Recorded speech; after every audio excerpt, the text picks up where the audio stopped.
دل کی دھڑکنیں رک جاتی تھیں۔ سیٹھ سلطان چنے والا نے اسے بڑے شوق سے دیکھا، شاید پہلی بار ایسے دیکھ رہا تھا۔ آئندہ بانو خوش ہو گئی، وہ بھی مسکرا کر اسے دیکھنے لگی۔ سیٹھ چنے والا نے فوراً ہی لپک کر اس کے ہاتھ کو تھام لیا۔ وہ ایک دم سے بھڑک گئی، غصے سے ہاتھ جھٹکتے ہوئے بولی، تم ہاتھ پکڑ رہے ہو، لعنت ہے تمہارے رومانس پر، دور ہٹو۔ وہ جھینپ گیا، کھسیانی ہنسی ہنستا ہوا پیچھے ہٹ گیا، دونوں ہاتھ باندھ کر یوں ادب سے کھڑا ہو گیا جیسے غلام مالکہ کے حکم کا منتظر ہو۔ وہ ناگواری سے دیکھتے ہوئے بولی، عورت اور دولت صرف مردانہ مٹھی میں رہتی ہیں۔ تاریخ شاہد ہے کہ ہاتھ باندھ کر سر جھکائے رکھنے والے غلاموں کو نہ کبھی حسن ملا، نہ کبھی دولت۔ میری سمجھ میں کچھ نہیں آتا کہ میں کیا کروں۔ سمجھنے کی کوشش کرو، ورنہ کسی دن پھر سے اڑ جاؤں گی اور تم گھر کو خالی پنجرا سمجھ کر دیکھتے رہ جاؤ گے۔ اس نے دل ہی دل میں تسلیم کیا، اگرچہ یہ عورت میرے اختیار سے باہر ہے، اس کے باوجود میرے اختیار میں رہتی ہے، میری ہر بات مانتی ہے، یہ چاہے تو آج مجھے چھوڑ کر چلی جائے مگر نہیں جاتی۔ اس کا مطلب ہے مجھے چاہتی ہے، مجھ سے وفا کرتی ہے۔ اس نے ٹھیک ہی کہا تھا، عورت کی زبان سے وفا کا اقرار نہیں کروانا چاہیے، اس کی عادتوں سے، اس کے مزاج سے اور اس کی خدمت گزاری سے پرکھنا چاہیے۔ ایک سال گزر گیا۔ ایک صبح وہ آئندہ بانو کے ساتھ ناشتہ کر رہا تھا، فون کی گھنٹی بجنے لگی۔ ملازم ٹیلی فون اٹھا کر وہاں لے آیا۔ اس نے رسیور کان سے لگا کر سنا، پریشان ہو گیا، پھر اس رسیور کو آئندہ بانو کی طرف بڑھاتے ہوئے کہا، انکم ٹیکس کا آفیسر ہے۔ وہ رسیور کان سے لگاتے ہوئے مسکرا کر بولی، ہیلو، میں آپ کی آئندہ کنیز ہوں، آپ کا ارسال کیا ہوا نوٹس مل چکا ہے۔ ہمیں دھمکی دی گئی ہے کہ انکم ٹیکس اور جائیداد ٹیکس وغیرہ کی مد میں مقررہ تاریخ تک 5 لاکھ روپے ادا کرنے ہوں گے، ورنہ… وہ بات ادھوری چھوڑ کر ہنسنے لگی۔ پھر اس نے کہا، ہمارے حساب کے ساتھ وہ رپورٹ بھی درج ہے جو اس نئی کوٹھی کے متعلق ہے۔ آپ نے شاید اسے پڑھنے کی زحمت گوارا نہیں کی ہے۔ اس کوٹھی کی جگہ پہلے بہت بڑا گودام تھا، 25 لاکھ روپے کے چنے گودام میں تھے۔ اچانک آگ لگ گئی، دیکھتے ہی دیکھتے 25 لاکھ کی رقم جل کر خاک ہو گئی۔ وہ کچھ سننے کے لیے ذرا خاموش ہوئی، پھر کہنے لگی، آپ اسے جھوٹی رپورٹ کہہ رہے ہیں، لیکن ہمارے ان کاغذات کے ساتھ انٹیلیجنس اور پولیس والوں کی تفتیشی رپورٹ منسلک ہے۔ ہم جھوٹ بولیں گے؟ وہ تو جھوٹ نہیں بولیں گے نا۔ اگر ایک نہیں سب جھوٹ بولتے ہیں تو کیا آپ اسے تسلیم کرتے ہیں کہ آوے کا آوا ہی بگڑا ہوا ہے؟ پھر اس نے سرگوشی کے انداز میں کہا، جہاں تک بگڑنے کی بات ہے ہم آپس میں بنا لیں گے، کیوں نہ آپ ہمارے ساتھ شام کی چائے پئیں، میں آپ کا انتظار کروں گی۔ وہ ہنسنے لگی، شکار سامنے ہوتا تو مسکراہٹ سے کام چل جاتا، ٹیلی فون پر ہنسنا پڑتا ہے۔ سیٹھ سلطان چنے والا آنکھیں پھاڑ پھاڑ کر اپنی بیوی کو دیکھ رہا تھا، معلوم کرنا چاہتا تھا کیا باتیں ہو رہی ہیں۔ ادھر اس کی بیوی گنگنانے کے انداز میں بول رہی تھی، پہلے ٹی وی نہیں تھا، ریڈیو سے نشر ہونے والی آواز سن کر ہی تصور میں دیکھنا پڑتا تھا کہ وہ آواز والی کتنی اداؤں بھری ہوگی۔ ٹیلی فون کے ذریعے اس کی آواز سننے والا بھی تصورات کی بھول بھلائیوں میں گم ہو رہا ہوگا۔ وہ شام کو آیا۔ آئندہ بانو پردے کی پابند تھی، گھر سے باہر سیاہ برقع پہن کر جاتی تھی۔ سیٹھ سلطان چنے والا کے دوست گھر آتے تو وہ ان کے سامنے نہیں آتی تھی، لیکن ایسے اہم افراد جن کے ساتھ کاروباری لین دین اور سمجھوتے بازی لازمی ہوتی تھی، ان کے سامنے چلی آتی تھی۔ وہ آفیسر پہلے تو ڈرائنگ روم کی سجاوٹ اور وہاں کے قیمتی سامان کو آنکھیں پھاڑ پھاڑ کر دیکھتا رہا، اگرچہ وہ سیٹھ سلطان چنے والا سے زیادہ دولت مندوں کے ہاں بھی جایا کرتا تھا، وہاں اس سے بھی زیادہ قیمتی سامان دیکھا کرتا تھا۔ خود اس کے ہاں سامان بہت کم تھا اور بیش قیمت سپنے زیادہ تھے، اس لیے ہر گھر کے سامان کو انکم ٹیکس کی آنکھوں سے دیکھتا تھا۔ اگر کوئی بنتی سنورتی ہے تو دوسرے سے داد پانے کے لیے، کوئی خوشبو لگاتا ہے تو دوسروں کو مسحور کرنے کے لیے۔ کروڑ پتی، ارب پتی سرمایہ داروں کے ہاں بیرون ممالک سے امپورٹ کیے ہوئے آرائشی سامان اسی لیے ڈرائنگ روم میں سجائے جاتے ہیں کہ باہر کے لوگ اکثر ڈرائنگ روم میں آتے ہیں، وہ دیکھیں، داد دیں اور خود ایسی چیزوں کی تمنا کریں۔ جب تک وہ تمنا نہیں کریں گے، رشوت لینے کی تحریک کیسے پیدا ہوگی؟ انکم ٹیکس کے آفیسر صاحب اس ڈرائنگ روم کو دیکھ کر متاثر ہو رہے تھے، لیکن سیٹھ سلطان چنے والا سے اکھڑے ہوئے لہجے میں گفتگو کر رہے تھے۔ دیکھیے مسٹر سلطان، میں جس کرسی پر بیٹھا ہوں وہاں سے مجھے تمام سرمایہ داروں کی ہسٹری شیٹ معلوم رہتی ہے۔ آپ کس طرح اپنا بچاؤ کرتے ہوئے کالا دھندا کرتے ہیں اور کس طرح کالا دھن جمع کر رہے ہیں، ہمیں ساری باتوں کی خبر ہے۔ وہ عاجزی سے بولا، جناب ہم تو غریب لوگ ہیں، کالا دھن وہ جمع کرتے ہیں جو کروڑ پتی اور ارب پتی ہوتے ہیں۔ ہماری حاصل کردہ معلومات کے مطابق آپ 1 سال کے اندر کروڑ پتی بن چکے ہیں۔ آپ یہ سمجھ لیں کہ آپ میں اور ہم میں کیا فرق ہے۔ آپ جہاں جہاں ہاتھ پاؤں پھیلاتے ہیں، اپنے ذرائع بناتے ہیں اور دولت کی کھچڑی پکاتے ہیں، ہم اس جگہ پہنچ کر کچن کے سپروائزر کی طرح ایک ایک بات کو سمجھتے ہیں کہ کس کھچڑی میں کس قسم کا مسالہ ڈالا گیا ہے۔ یہ دولت کی کھچڑی جتنی زیادہ پکتی ہے، جتنی زیادہ گردش میں رہتی ہے، اتنی ہی بڑھتی جاتی ہے۔ آپ اسے کس طرح ذخیرہ کرتے ہیں، کس طرح حکومت کی آنکھ بچا کر اسے چھپاتے ہیں، اس کا ذرا ذرا سا بھی حساب ہمیں معلوم ہے۔ ہو سکتا ہے ہماری یہ خوش فہمی ہو، بہت زیادہ حساب نہ رکھتے ہوں، لیکن اس حد تک تو سمجھتے ہیں کہ خفیہ تجوریوں میں کالا دھن بڑھتا ہی چلا جا رہا ہے۔ کہاں ہے وہ کالا دھن؟ کالا دھن؟ سیٹھ سلطان چنے والا نے سوالیہ انداز میں اس دروازے کی طرف دیکھا جہاں سے آئندہ بانو داخل ہونے والی تھی۔ اسے معلوم تھا ابھی وہ بننے سنورنے میں مصروف ہے۔ اسی وقت ہلکی سی موسیقی سنائی دی۔ ایئر کنڈیشن ڈرائنگ روم میں میٹھی میٹھی خوشبو کا احساس ہوا۔ دولت چاہے تو دنیا بدل دیتی ہے۔ وہ تو ڈرائنگ روم کا ایک مختصر سا ماحول تھا۔ ایک ملازمہ ایئر کنڈیشن کے سامنے پرفیوم سپرے کر کے چلی گئی تھی، جس کے باعث ڈرائنگ روم کا پورا ماحول معطر معطر ہو رہا تھا۔ صاحب کو یوں محسوس ہوا جیسے کالے دھن کا ذکر کرتے ہی چاروں اطراف تازہ کرنسی نوٹوں کی خوشبو پھیل گئی ہو، اور وہ دھن خوشبو بن کر اس کی خالی جیبوں میں پہنچنے ہی والا ہو۔ پھر وہ افسر بے اختیار اٹھ کر کھڑا ہو گیا۔ دروازے پر ایک پری تمثال نظر آ رہی تھی۔ وہ ایک بڑا افسر تھا، اس کے سامنے ارب پتی سرمایہ دار کھڑے ہو جاتے تھے۔ ایک عورت کیا چیز تھی، وہ کسی کو خاطر میں نہیں لاتا تھا، لیکن بے اختیاری عمل میں آدمی کی اپنی مرضی شامل نہیں ہوتی۔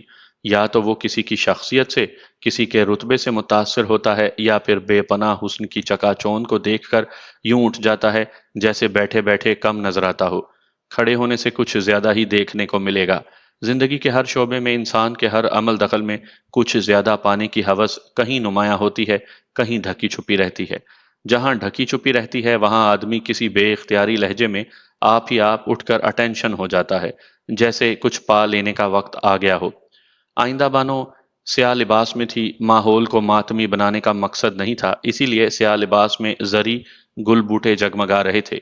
ان گل بوٹوں سے زیادہ اس کا حسن گلہائے رنگا رنگ کی طرح دعوت نظارہ دے رہا تھا۔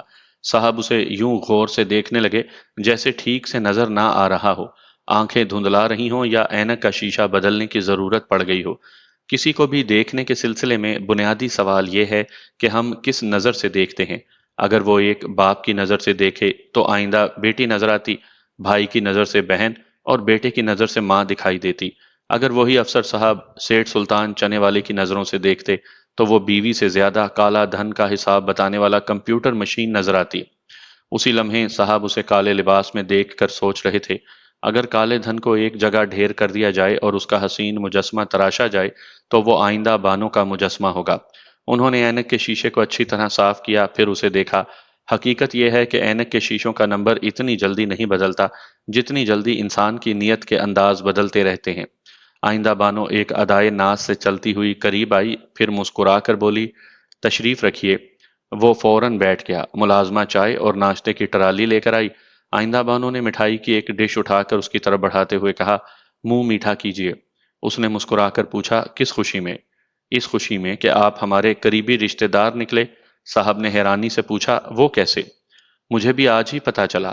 آپ کی وائف فہمیدہ میری رشتے کی بہن ہے، مگر کیسا رشتہ؟ کچھ مجھے بھی تو معلوم ہو۔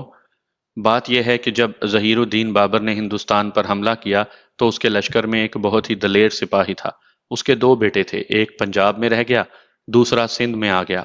بڑی کھوج لگانے کے بعد پتا چلا کہ فہمیدہ اس پنجاب والے سپاہی کے بیٹے کی نسل سے ہے، اور میں اس بیٹے کی نسل سے ہوں جو سندھ چلا آیا تھا۔ اس نے شدید حیرانی سے پوچھا، یہ تم نے اتنا گہرا تاریخی رشتہ کہاں سے ڈھونڈ نکالا؟ آپ کو اس کا جواب فہمیدہ دے گی، آپ کے بائیں ہاتھ پر فون ہے، ابھی رابطہ قائم کر لیجئے۔ اس نے فوراً ہی ریسیور اٹھایا اور نمبر ڈائل کیے۔ تھوڑی ہی دیر کے بعد رابطہ قائم ہو گیا۔ اس نے اپنی بیوی کی آواز سنتے ہی پوچھا، فہمیدہ یہ کیا چکر ہے؟ کیا تم آئندہ بانو کو جانتی ہو؟ دوسری طرف سے جواب ملا، صرف جانتی نہیں پہچانتی بھی ہوں۔ آپ کو بھی پہچان لینا چاہیے، وہ دوپہر کو آئی تھی، بڑی ملنسار ہے، 50,000 دے گئی ہے۔ اب ہمارے پاس 3 لاکھ ہو چکے ہیں۔ میں کل ہی اسٹیٹ ایجنسی جاؤں گی اور ڈیفنس والی زمین خرید لوں گی۔ صاحب نے ایک گہری سانس لی، پھر ریسیور رکھ کر مسکراتے ہوئے آئندہ بانو کو دیکھا اور کہا، ہمارا شجرہ ایک ہی ہے۔ سامعین کرام، آپ سن رہے ہیں ایک دلچسپ اردو کہانی جس کا نام ہے آئندہ بانو۔ یہ اس سلسلے کی پہلی قسط ہے۔ مجھے امید ہے آپ کو میری یہ کاوش پسند آئے گی۔ آپ نے اگر ابھی تک میرا چینل مائی وائس سبسکرائب نہیں کیا تو ابھی میرے چینل کو سبسکرائب کر کے بیل نوٹیفیکیشن آن کر لیجئے تاکہ آنے والی ہر نئی کہانی کی اطلاع بر وقت آپ تک پہنچ سکے۔ اگر سلطان سیٹھ چنے والا 1 ڈیڑھ سال کی مدت میں دولت مند بن گیا تھا تو تعجب کی بات نہیں ہے۔ ہماری قوم میں بڑے بڑے ہنرمند ہیں جو راتوں رات امیر ترین لوگوں کی فہرست میں شامل ہو جاتے ہیں۔ جب دولت آتی ہے تو جوانوں کو جوا بھاتا ہے، شراب لگتی ہے اور بوڑھوں کو شباب لگتا ہے۔ امیروں اور امیر زادوں کی اکثریت اپنے ظرف میں نہیں رہ سکتی، چھلکنے لگتی ہے۔ بڑی حیرانی کی بات یہ تھی کہ سیٹھ سلطان چنے والا کو نہ جوئے کی لت لگی، نہ شراب کا چسکا پڑا۔ جہاں تک شباب کا تعلق تھا، اس کی جوانی چنے کی طرح بے رنگ اور بھوسا بھری تھی، گھوڑے کے منہ میں جانے کے لیے تھی۔ ایسے میں اچانک ہی اس کی کایا پلٹ گئی۔ آئندہ بانوں نے حیرانگی سے دیکھا۔ ایک روز وہ صبح اٹھ کر نماز پڑھ رہا تھا۔ ناشتے کی میز پر اس نے کہا، یہ بڑی خوشی کی بات ہے، تم نے نماز شروع کر دی، اب اسے نہ چھوڑنا۔ ابھی میں نماز پڑھ رہا تھا تو عجیب طرح کا سکون مل رہا تھا، یوں لگ رہا تھا میں ہلکا پھلکا ہو گیا ہوں۔ دن رات جھوٹ بولنے، فریب دینے، کالا دھندا کرنے، کالا دھن جمع کرنے کا جو ایک انجانا سا بوجھ ہمارے دل پر، دماغ پر اور ضمیر پر ہوتا ہے، وہ نماز پڑھتے وقت نہیں تھا۔ اسی لیے تو کہتی ہوں پڑھتے رہا کرو۔ ایک طرح سے تسکین ملتی ہے کہ ہم جو گناہ یا جرم کر رہے ہیں ساتھ ہی اس کی تلافی بھی کر رہے ہیں، ہماری توبہ قبول ہو رہی ہے۔ وہ کچھ دیر سوچنے کے بعد بولا، کیا ایسا ہو سکتا ہے کہ ہم ایک طرف گناہ کرتے جائیں، دوسری طرف نماز کے ذریعے اسے دھوتے بھی جائیں؟ ایسا کیوں نہیں ہو سکتا؟ انسان کی زندگی میں نیکی اور بدی ساتھ ساتھ چلتی ہے۔ جب ہم 10 کماتے ہیں تو ایک خیرات بھی تو کرتے ہیں۔ یہ تم کہہ رہی ہو؟ کسی بھی عالم دین سے پوچھیں گے تو وہ ہمارے خلاف فتویٰ دے گا۔ کسی سے پوچھنے کی کیا ضرورت ہے؟ تم ایک صحیح کھاتا لکھتے ہو، اس میں تمہاری دولت کا صحیح حساب ہے۔ دوسرا فراڈ کھاتا لکھتے ہو جس میں تم دیوالیہ نظر آتے ہو۔ کیا کسی عالم دین کے کہنے سے انکم ٹیکس والوں کو صحیح کھاتا لے جا کر دکھا دو گے؟ وہ بے اختیار انکار میں سر ہلانے لگا۔ اس نے آئندہ بانوں کے ہاتھ کو مضبوطی سے تھام لیا۔ کوئی دولت کو ہاتھ سے بے ہاتھ نہیں ہونے دیتا، اس نے کہا۔ آرام سے ناشتہ کرو، کاروبار کے وقت کاروبار کرو، عبادت کے وقت عبادت کرو۔ وہ سمجھ گیا، آرام سے ناشتہ کرنے لگا۔ آئندہ بانوں نے رفتہ رفتہ محسوس کیا کہ اب وہ اس کی ہر بات نہیں مانتا ہے۔ کچھ دنوں سے اس کے اتنے خوبصورت اور مہنگے ڈرائنگ روم میں مولوی حضرات آنے لگے تھے۔ بعض اوقات صبح سے شام تک مذہب کے کسی مسئلے پر سیر حاصل گفتگو ہوتی رہتی تھی۔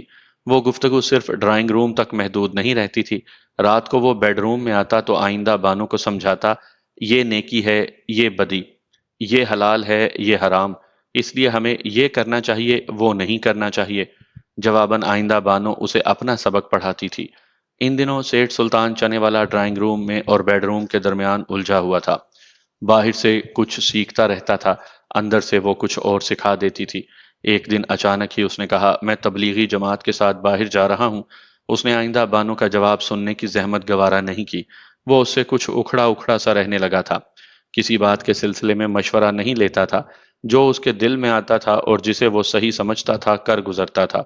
رائے ونڈ کے بہت بڑے اجتماع میں جا کر اس کی آنکھ کھلی کہ کفر کیا ہے، ایمان کیا ہے، حرام کیا ہے، حلال کیا ہے۔ وہ واپسی پر تبلیغی جماعت کے ساتھ مختلف شہروں کا دورہ کرتا رہا۔ تقریباً 6 ہفتے بعد گھر واپس آیا۔ آئندہ بانو نے اسے شدید حیرانگی سے دیکھا۔ وہ اپنے پرانے حلیے کی طرف لوٹ آیا تھا۔ پہلے کی طرح میلے کپڑے اور پھٹا ہوا پاجامہ تو نہیں پہنا تھا، لیکن پاجامہ پہننا پھر شروع کر دیا تھا۔ وہ بھی شرعی پاجامہ تھا، جس کے پائچے تنگ تھے لیکن لباس اجلا اور صاف ستھرا تھا۔ وہ ناگواری سے بولی، پہنچی وہیں پہ خاک جہاں کا خمیر تھا۔ اس نے جواب دیا، مجھے فخر ہے، میرا خمیر جس خاک سے اٹھا ہے میں اسی کی طرف پہنچ رہا ہوں۔ اب مجھے خدا اور رسول کے احکامات نظر آتے ہیں، تم نظر نہیں آتی۔ اپنا جھوٹا نظریہ آئندہ میرے دماغ میں ٹھونسنے کی کوشش نہ کرنا، بہتر ہے میرا گھر چھوڑ کر چلی جاؤ۔ اس نے حیرانی سے پوچھا، یہ کیا کہہ رہے ہو؟ درست کہہ رہا ہوں۔ جب سے میرے گھر آئی ہو میں نے جھوٹ، فریب، چوری، بے ایمانی اور دغا بازی سیکھ لی ہے۔ یہ جتنا دھن میں نے کمایا ہے حکومت کی نظروں سے اب تک چھپا رکھا ہے، اب میں اسے ڈکلیئر کروں گا۔ چنے والے، کیا تمہارا ماتھا گھوم گیا ہے؟ کیا اتنی سی بات سمجھ میں نہیں آتی کہ دنیا میں صرف 2 چیزیں چھپا کر رکھی جاتی ہیں، ایک عیب، دوسری کوئی خوبصورت سی چیز۔ نہ تو بہت زیادہ برائی کو ظاہر کیا جاتا ہے، نہ ہی بے انتہا حسن کو عام کرنا پسند کیا جاتا ہے۔ کیا تم مجھے برقعے سے باہر ڈکلیئر کرنا پسند کرو گے؟ جب میں تمہیں چھوڑ ہی دوں گا تو تمہارے حسن، تمہاری اہمیت، تمہاری قدر دوسروں کی نظروں میں ہوگی، میری نظروں میں نہیں ہو سکتی۔ میں تمہیں آخری وارننگ دے رہا ہوں، دنیا کو اور اپنے حسن کو دولت کے ذریعے حسین ترین بنانے کی کوشش ترک کر دو۔ جو راستہ میں نے اپنایا ہے اسی پر میرا ساتھ دو۔ وہ رات بحث میں گزر گئی۔ دوسری صبح وہ اپنے مالی مشیر کو بلانا چاہتا تھا اور اس کے ذریعے اپنی تمام چھپی ہوئی دولت کو ظاہر کرنا چاہتا تھا۔ آئندہ بانو نے پوچھا، تم کیا سوچ کر ایسا کر رہے ہو؟ یہ سوچ کر کہ ایمان کی ایک سوکھی روٹی بے ایمانی کے ترنے والے سے بہتر ہے۔ سوکھا لقمہ یا ترنے والا صرف آج زندہ رکھتا ہے، آئندہ زندہ رکھنے والی دولت ہوتی ہے۔ میں آئندہ ہوں اور آئندہ کی بات کرتی ہوں۔ میرا ایمان آج پر ہے، آج کی محنت آئندہ کام کرتی ہے۔ جب تم آج پر ایمان رکھتے ہو تو میرے ساتھ تمہارا گزارا نہیں ہو سکتا، ہمارا راستہ واقعی الگ ہو جانا چاہیے۔ میں اس باہمی اختلاف کی بنا پر طلاق دیتا ہوں۔ تم آئندہ کو مستحکم بنانے کے لیے ناجائز دولت کا ذخیرہ کرتی ہو، میں آج کو مستحکم بنانے کے لیے نیک اعمال کا ذخیرہ کرنا چاہتا ہوں۔ اس نے متواتر 3 طلاقیں دیں۔ آئندہ بانو نے اپنا سیاہ برقع اٹھایا، پھر اسے پہنتے ہوئے کہنے لگی، ہماری دنیا کی ہر ذی روح، خواہ انسان ہو، حیوان ہو، چرند پرند ہو یا کیڑے مکوڑے، یہ سب اپنی ایک مشترکہ فطرت رکھتے ہیں۔ ان سب کی فطرت چھپانا ہے۔ وہ اپنی مختصر سی زندگی میں کچھ نہ کچھ ضرور چھپاتے ہیں۔ کیڑے مکوڑے آئندہ کی اہمیت کو سمجھتے ہیں، موسم برسات سے پہلے ہی کہیں نہ کہیں اپنی خوراک کا ذخیرہ کر لیتے ہیں۔ سانپ انڈے کھا لیتا ہے، اس لیے پرندے درخت کی اونچی اور گھنی شاخوں پر ایسی جگہ گھونسلہ بنا کر انڈوں کو چھپاتے ہیں اور مادہ انہیں سہتی ہیں جہاں سانپ نہیں پہنچ سکتے اور ان کے ننھے بچوں تک باز کی نظریں بھی نہیں پہنچتی۔ بلی اپنے بچوں کو بلے کی نظروں سے چھپاتی پھرتی ہے۔ ایک بچہ دوسرے بچوں سے کم از کم ایک ٹافی ضرور چھپاتا ہے۔ ایک جوان لڑکی دنیا والوں سے اپنے رنگین اور سنگین سپنے چھپاتی ہے۔ ایک بیوی اپنے میاں سے ماہانہ بچت کو چھپا کر رکھتی ہے۔ ایک میاں اپنی بیوی سے بیرونی مصروفیات چھپائے رکھتا ہے اور اپنی آئندہ نسل کے تحفظ کے لیے اپنی بڑھتی ہوئی آمدنی کو زیر زمین لے جاتا ہے۔ خدا سے کچھ نہیں چھپتا، یہ انسان کی خوش فہمی ہی سہی، وہ اپنی فطرت سے مجبور ہو کر خدا سے بھی کچھ نہ کچھ ضرور چھپانا چاہتا ہے۔ وہ آہستہ آہستہ چلتے ہوئے دروازے تک گئی، پھر وہاں سے پلٹ کر بولی، چنے والے، میں جا رہی ہوں، مگر ایک بات گرہ میں باندھ لو، تم انسانی فطرت سے مجبور ہو کر آئندہ کبھی نہ کبھی خدا سے بھی چھپنا چاہو گے، میں اس وقت بہت یاد آؤں گی۔ اس نے برقعے کو ادھر ادھر سے درست کیا، چہرے پر نقاب ڈالی، پھر اس کوٹھی سے نکل گئی۔